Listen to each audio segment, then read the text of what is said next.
G'day folks, what is going on? Coming at you with another video today. I was just having a conversation with somebody about their offer, and this was over on Facebook, and we're talking about ways to improve it, right? And this is a really deep area. Like, offer creation is something that you can go very deep on. But I always try and keep a couple of things front of mind, 4 things in particular, when looking for very quick opportunities to make an offer really pop, right? If it's kind of floundering, kind of flailing along, this is where my mind goes quickly before we dive into that kind of deeper layer and more specifics and nuances and all of those kind of things, right? And it really depends on what you're selling, what you're trying to sell, what business you're in, what niche you're in, all that kind of stuff. So these are going to be really like applicable to most people. All right, before we jump into this one, if you haven't already, be sure to subscribe to the channel, give the video a like, all that kind of good stuff. If you would like to hang out with myself and my team and stuff more often, the first link in the description is over to my free private community. There's also some links below that to some paid programs you can check out if you feel so inclined. It's a beautiful day here on the Gold Coast. The sun is shining. We've had some gloomy weather for a while, so this is a nice change. But let's jump into this one really quickly. Okay, so you've got an offer, or maybe you're trying to think about crafting one. Regardless, here's 4 quick go-tos to really think about if you want to make it pop. Okay, now like I said, there's a whole nother level of this. Like, offer creation is both an art and a science, and you can go really deep on it. But let's keep this pretty high level so we can knock it out quickly. Okay, if I'm looking at an offer, the first thing I'm going to look at is what's really like the main hook, the main promise, the main whatever, the lead, whatever you want to call it, right? The majority of people are leaning towards kind of desire, outcome-based type promises, right? Like, you'll get to this point in your life, right? It's future looking, okay? And that's fine, that works, it sells. But a really quick fire way to make an offer more impactful, you don't have to change the offer, but it's to flip it on its head and go, what's the main present pain that the person that's trying to achieve that thing is currently dealing with, and really build your messaging around that, okay? And the simple reason for that is that if I'm standing here today and I'm thinking about some hypothetical, fantasy world in the future where I might achieve something, that's a pretty powerful pulling mechanism. But if I'm thinking about current day and I've got this really burning pain or problem, it's a lot more relatable for me, right? And I'm going to be a lot more inclined to pay for a solution to that thing because it's impacting me present day right now. Okay, so it may mean you need to change the offer, but it also may not. It may just mean repositioning and kind of flipping on its head and going, what's the main problem that the person that's trying to achieve this outcome has right now that I can help them solve with my thing? That's the first one. If you can do that with also eliminating stuff that they don't want to do, which might be in other solutions in the industry, it'll pop even more. But again, that's starting to get into a little bit more detail than I want to hear. Beyond that, you've got really 3 levers you can pull with your offer. Okay, if you're trying to make it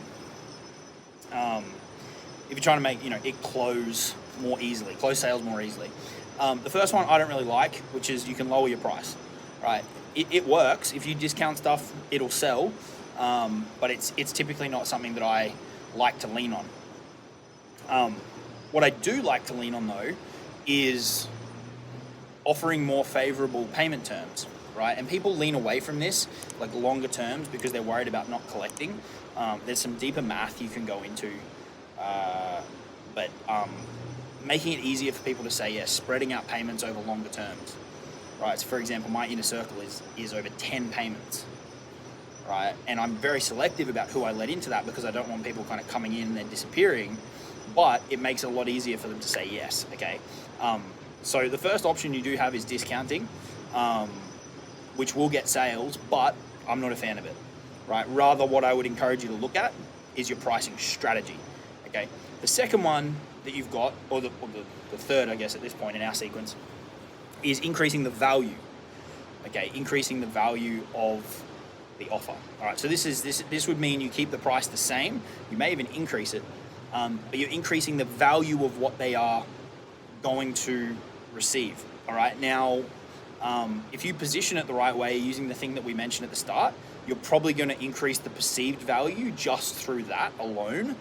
But this is where you can do that even further, and that's via, what are they receiving, like actually receiving, be that physical or intangible stuff, and what's the plan of attack that you're going to walk them through? How quickly are they going to be able to achieve the results? What are the clear steps that they're going to follow, right? And then what are all the things that they're going to receive in terms of trainings, in terms of bonuses, all of that kind of stuff, in order to get there? Are they going to get accountability? Are they going to get support? How are they going to get support, right? What methods are they going to receive support? How fast are they going to receive a response? All of these things that you can stack in order to increase the value, right? So I encourage you to look at that. And a good thing a couple of good questions to kind of ask yourself is, look at stuff that you've purchased previously. Why did you buy it? What was included?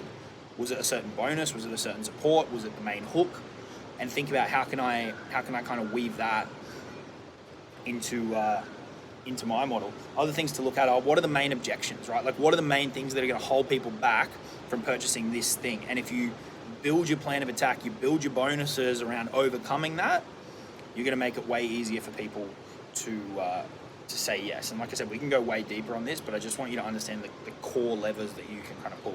And then the final one is you combine those two things, right? So you adjust your pricing. Like I said, I'm not a big fan of discounting. It is an option you've got, but I would rather encourage you to revisit your pricing strategy rather than just discounting. Right? Discounting is a pricing strategy, but it's not the one that I would recommend that you use, unless you're just trying to get like a quick influx of sales and buyers, and you don't really care about the kind of the longer term effects, right? A short sale can be okay, but consistently discounting can lead to some damage. But the last one is adjust your pricing and increase the value. So if you make it easier for people to say yes with your pricing strategy, like the stuff I was talking about before, and you increase the value at the same time, if you do both of those things, you're instantly going to make it easier for people to say yes. So if you stack more and more stuff in terms of what they're going to receive, and it needs to be relevant, not just like stacking up tons and tons of stuff, but if you stack more things that they're going to receive, and each piece is going to help them towards their goal, and it overcomes objections, you do that, and adjusting your pricing strategy to make it easy for people to say yes, right? And then for good measure, why don't we throw in that you've flipped the messaging on its head, and now you're really focusing on fixing a pain instead of some future, potential reality for them. It's going to make it way, way, way easier for people to say yes. Okay. So if you're sitting with an offer right now, you're looking at it, you're like, how do I improve it? Watch this video back a couple of times and focus on those things, and I know you will. I know you'll create something that is going to be a hell of a lot easier for people to say yes, which means you're going to make more money. All right, jump into the community. It's the first link in the description if you want to dive more into offer creation. We talk about it a fair bit. It's a really, really interesting field, and a strong offer can it means you don't need a robust sales process, right? You can make your content game a lot simpler if your offer's on point. A strong brand is still important, but that takes time. An offer can short circuit the time that it takes to build a strong brand. So the benefits are just endless. All right. We can go deeper on this in future videos, and I've got other videos on the channel. But there's some things to think about if you're looking at your offers and you want to really juice them up. I'll talk to you all soon. Jump into the group. Cheers.